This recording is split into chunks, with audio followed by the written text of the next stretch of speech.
Le Bitcoin a atteint la barre des 98 000 $.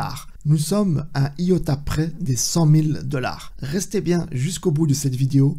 Nous allons étudier la structure du marché. Nous allons voir ensemble quelles sont les possibilités pour Bitcoin dans les prochains jours, voire les prochaines semaines. Mais avant de vous montrer ça, j'aimerais s'il vous plaît vous demander de mettre le petit like pour soutenir la chaîne. Et si vous n'êtes pas encore abonné, faites-le. Ici, nous parlons que crypto. Et dans cette chaîne, je propose également des formations pour les débutants. Donc si tu débutes dans la crypto, je t'invite à aller consulter les différents tutoriels qui se trouvent dans la playlist BingX.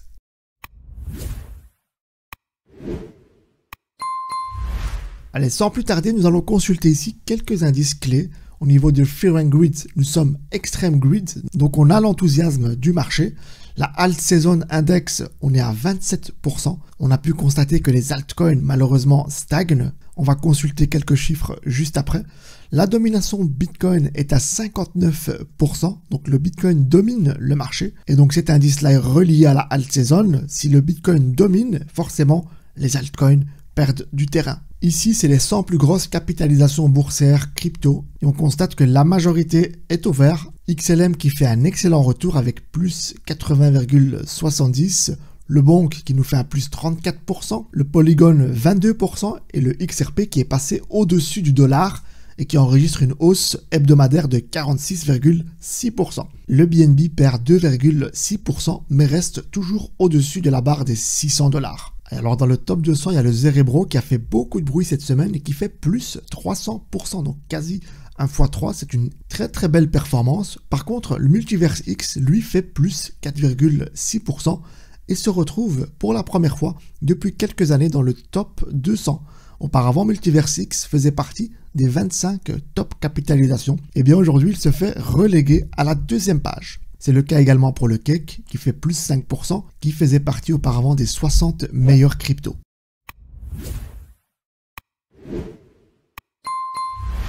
Regardons maintenant qu'est-ce qui se passe de plus près avec le Bitcoin. Je vous ai mis ici la charte depuis le mois de mars et vous constatez donc que j'ai tracé deux lignes de tendance. Donc pour les nouveaux, je rappelle, parce que je sais qu'il y a beaucoup de personnes qui ont rejoint la chaîne ces derniers jours. Donc nous étions dans une tendance baissière, comme vous le constatez ici à l'écran. À l'approche des élections américaines, nous sommes venus casser cette tendance. Donc il y a eu une spéculation quant à l'élection de Trump et le jour J de l'élection a marqué la poussée du Bitcoin. Donc il y a eu une entrée massive de la smart money dans le BTC et vous voyez ici donc deux fair value gap qui ont été dessinés, deux grosses bougies haussières, les voici. Et donc clairement c'est l'élection américaine qui a inversé cette tendance et nous sommes donc aujourd'hui ici autour des 100 000 $.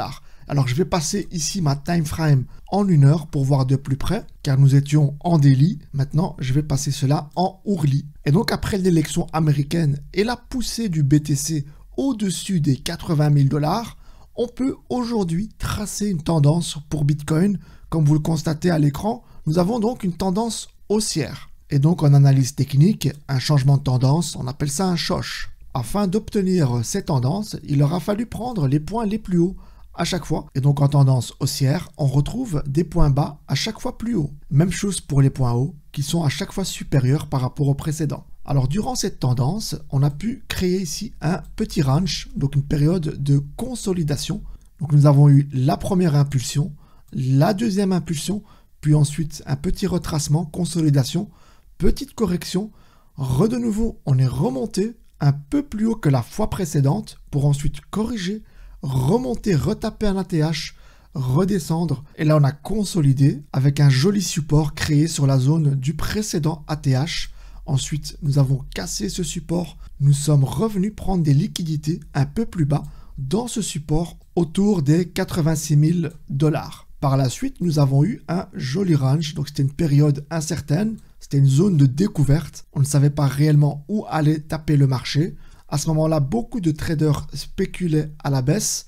Ils pensaient que le cours allait retracer à ce niveau-là au précédent order block que vous voyez ici. Techniquement, c'était une zone de support clé. Mais comme vous le savez, le marché fait ce que lui veut faire. Et donc, il a consolidé pendant quelques jours entre un niveau bas autour des 87 000 et un niveau haut autour des 92 000, 93 000. Vous voyez ici la zone de résistance où nous avons été rejetés à plusieurs reprises. Regardez, une fois, deux fois, trois fois et quatre fois. Et après le quatrième rejet, les traders ont parié à la baisse. Eh bien non, malheureusement, le marché a rebondi rapidement. On est passé de 93 000 à 89 000 pour ensuite repartir à 94 000. Et c'est à ce moment-là que nous avons eu la cassure de ce range. Nous avons atterri aux 94 000. C'était un nouvel ATH.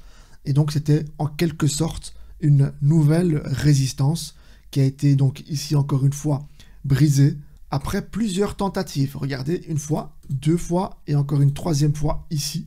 Et là, ici, nous arrivons aux dernières 48 heures qui ont été sans pitié pour tous les traders qui ont parié à la baisse. Et là, je vais vous montrer la carte des liquidations. Il y en a beaucoup qui ont été liquidés dans cette zone-là, autour des 95 000 et 94 000 $. Il y a eu énormément de liquidations. Je vous montre ça à la carte tout de suite. Et regardez ici les clusters en jaune. Ce sont des gros traders qui ont été liquidés, qui ont parié à la baisse et qui malheureusement se sont fait surprendre par le cours. Regardez donc, ça se situe autour des 95 000 jusqu'à 96 000. Mais ce qu'on a constaté aujourd'hui, beaucoup se sont fait liquider autour des 98 000 $. Et là, on voit que les liquidations sont omniprésentes autour des 93 000 $. Donc, les gens continuent de parier à la hausse.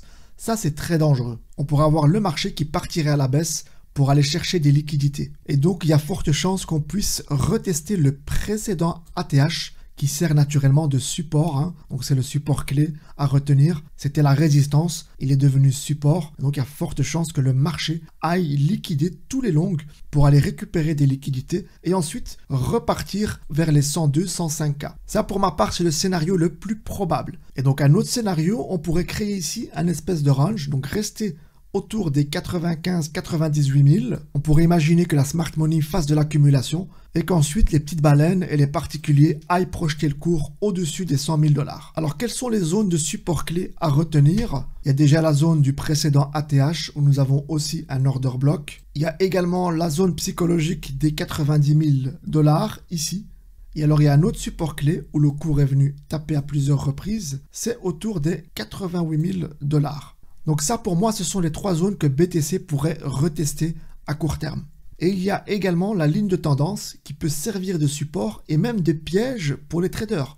On pourrait avoir une correction qui descend jusqu'ici, faisant croire aux traders que nous allons vers une grosse correction et qui viendrait donc liquider tout le monde pour ensuite repartir à la hausse. Ça aussi, c'est possible pour aller chercher des liquidités. Car si nous cassons cette ligne de tendance, on imaginerait que beaucoup de traders iraient parier à la baisse. Et donc les traders viendront prendre une position à ce niveau-là et se feront liquider littéralement par le marché. Et donc ça serait en quelque sorte une fausse cassure. Voilà, ça sera tout pour cette analyse. N'hésite pas à me laisser ton avis en commentaire et surtout donne-moi ton pronostic sur le Bitcoin pour les prochains jours.